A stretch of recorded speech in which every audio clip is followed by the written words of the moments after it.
Morning guys, जय Ekvira. So पुन्हा एकदा स्वागत आहे आपल्या 10th मिनी ब्लॉगमध्ये.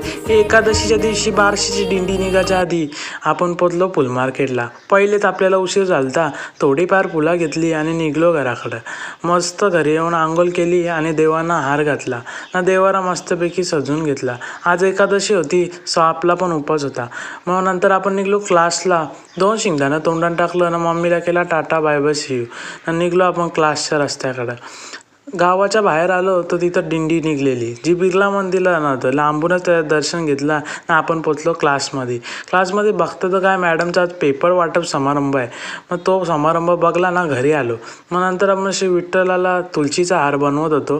तर काहीच बघू शकता, तुळशीचा हार आपण बनवला आहे आणि श्री विठ्ठलाला घातला आहे. मम्मी बोलता आज तुला कामाला सुट्टी आहे, चल तुला काम लावून देता. मम्मीने मला एक स्पेशल रांगोळी काढायला सांगितली. गाईज, कशी वाटली रांगोळी नक्कीच कमेंटमध्ये सांगा. ही रांगोळी मी स्वतः काढलेली आहे. मग नंतर संध्याकाळी फराळाचा टाईम झाला होता. मला फराळाच्या टायमाच्या आधीच पक्की भूक लागली होती.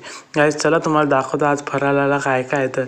तर आज मम्मीने केला होता राजगिऱ्याच्या पुऱ्या, दही, उसळ आणि फरारी चिवडा. सोबत पप्पा पण उपवास सोडायला बसलं होतं. आमचं मम्मीचा आणि माझा 2 टाईम उपवास होता.